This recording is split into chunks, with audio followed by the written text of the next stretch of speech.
Bismillahirrahmanirrahim. Assalamualaikum warahmatullahi wabarakatuh. Alhamdulillah wassalatu wassalamu ala Rasulillah, amma ba'du. Para mujahidin dan mujahidat, para penuntut ilmu di Sekolah Raudhatul Muhibbin kelas 7. Pada kesempatan kali ini saya akan membacakan atau melanjutkan materi sebelumnya. Namun materi yang seharusnya kita membuka atau melanjutkan dari halaman 6, namun di sini akan saya singkat di halaman 15. Silakan dibuka di halaman 15. Insyaallah untuk halaman 6 dan selanjutnya akan dibuat secara tertulis ya, agar lebih mudah untuk dihafal. Hanya saja di halaman ke-10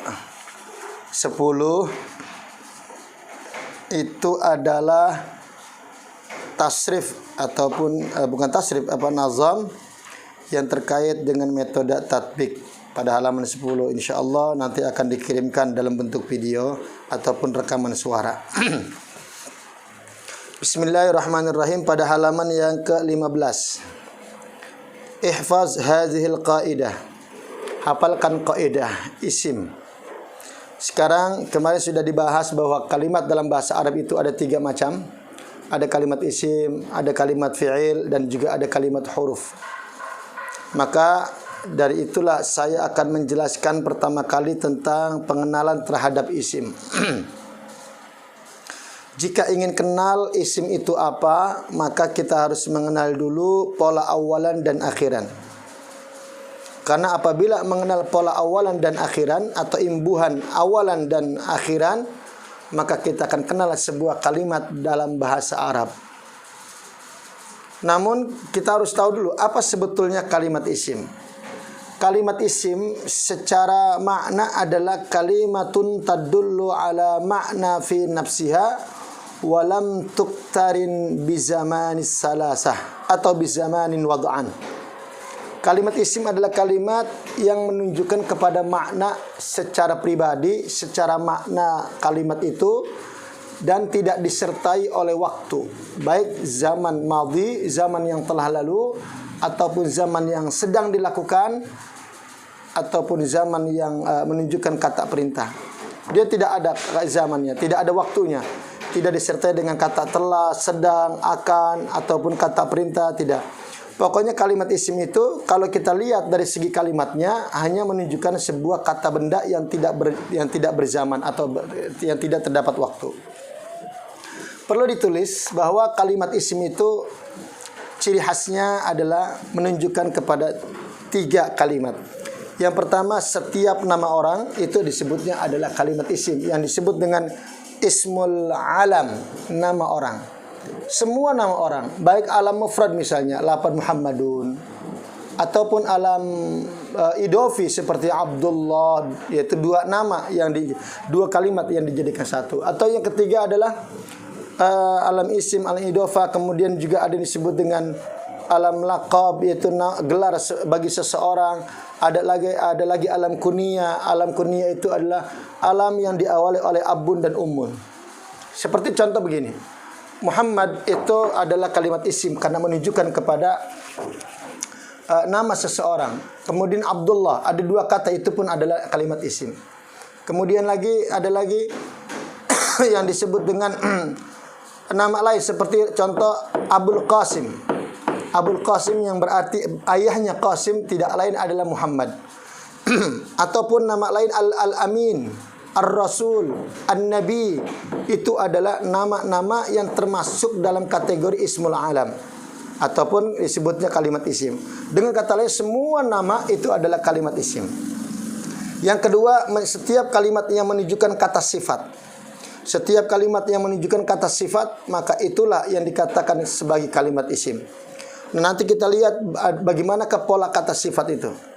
Kata sifat itu ada kalanya terbentuk dengan kata yang bersumber dari kata kerja, seperti contoh dharibun, orang yang memukul, madrubun, yang dipukul.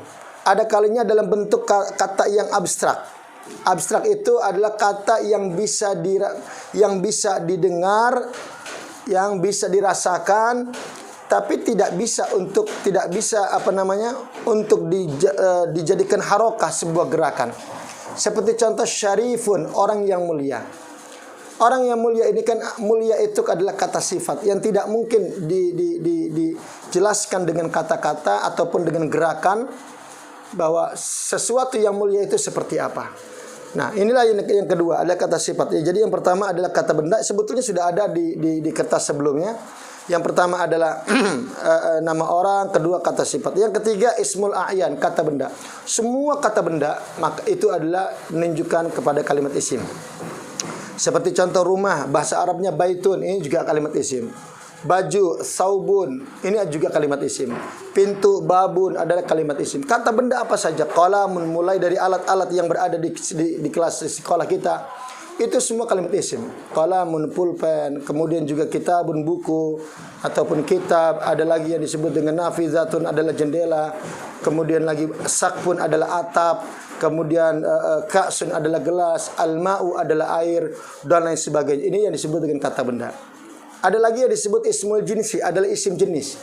Isim jenis pun dikatakan sebagai kata benda dan lain sebagainya. Isim jenis menunjukkan sesuatu yang menunjukkan kepada jenis bagi seseorang. Kesimpulannya bahwa kalimat isim itu adalah setiap nama orang, kata benda, kata sifat, dan isim jenis. Berarti jumlahnya ada 4. Ya. Nah, inilah yang dikatakan oleh ulama bahwa inilah yang disebut dengan kalimat isim. Lalu kalau kita nggak tahu apakah itu kata benda atau nama orang ataupun kata sifat ataupun isim jenis, lalu bagaimana cara mengetahuinya? Minimal banget kita lihat di halaman 10-nya, di halaman 15, yaitu tentang pengenalan awalan dan akhiran isim. Kita lihat sekarang. Pertama, isim diawali oleh satu alif lam. Maka setiap ada kalimat dalam bahasa Arab bertuliskan ada alif lam, maka dia adalah kalimat isim. Nah, alif lam ini menunjukkan bahwa isim, hanya isim saja yang menerima alif lam.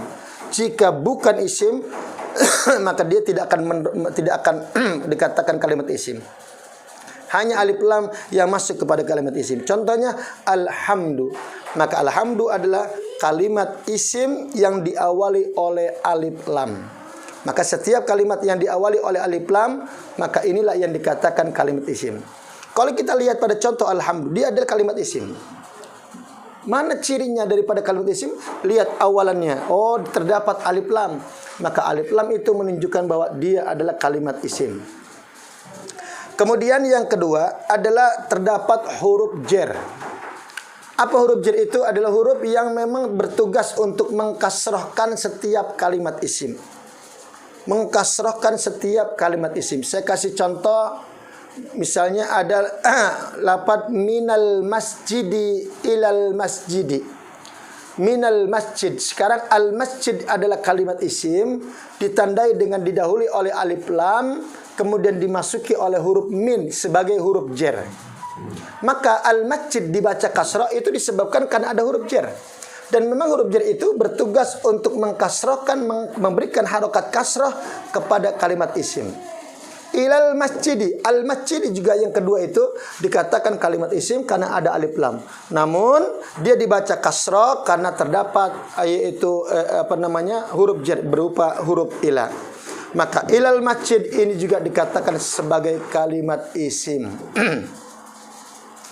Nah, adapun huruf-hurufnya adalah ba, min, an, ala, kaf, fi, dan lam. Ini adalah semua disebutnya adalah huruf-huruf jer yang mengkasrahkan pada setiap kalimat isim. Nah, inilah yang dikatakan bagian kedua. Maka kalau yang pertama kita memberikan contoh alhamdu, ya, dia adalah kalimat isim dengan sebab alif lam. Kemudian kita masukin kalimat huruf min misalnya minal hamdi. Minal hamdi ini ada dua ciri, ada dua tanda daripada kalimat isim. Pertama diawali oleh huruf jer, kemudian diawali oleh alif lam dan diakhiri oleh kasrah. Kenapa? Karena min adalah huruf jer yang bertugas untuk mengkasrohkan setiap kalimat isim. Kemudian yang ketiga adalah huruf ma, mi, mu. Nah, ini setiap kalimat isim yang diawali oleh huruf mim dibaca ma, mim dibaca mi, mim dibaca mu. Ini adalah kalimat isim.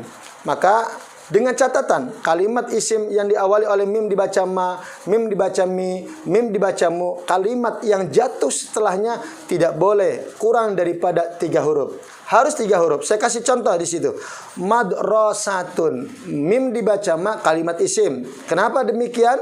Karena diakhiri oleh setelah mim dibaca ma terdapat 3 huruf dal, ro, dan sin. Adapun tak marbutah disebutnya huruf tambahan. Kedua lagi muflihun, mim dibaca mu, kalimat isim juga. Kenapa? Karena di belakang mim dibaca mu ada 3 huruf fa, lam, dan ha. Kemudian yang terakhir miftahun adalah kalimat isim yang diawali oleh mim dibaca mi, dan huruf setelah huruf mi lebih daripada hurufnya 3 huruf. Inilah yang disebut dengan kalimat isim. Maka kesimpulannya kalimat isim itu dapat diketahui, dapat dikenal oleh huruf awalan. Nah, nanti kita akan bahas huruf akhirnya kalau kita dirasa sudah mampu memahami dengan baik pola awalan daripada kalimat isim. Nah, maka inilah yang dikatakan kalimat isim dan dilihat dari pola awalannya. Baik, ini saja yang dapat saya sampaikan. Mudah-mudahan walaupun sedikit ada manfaatnya. Dan ingat di halaman 15 itu segera dibuka lagi dan dipahami kembali. Mudah-mudahan ada manfaat buat kita semua. Dan insya Allah nanti kita akan berlanjut pada pola yang kedua, yaitu pola akhiran kalimat isim. Assalamualaikum warahmatullahi wabarakatuh.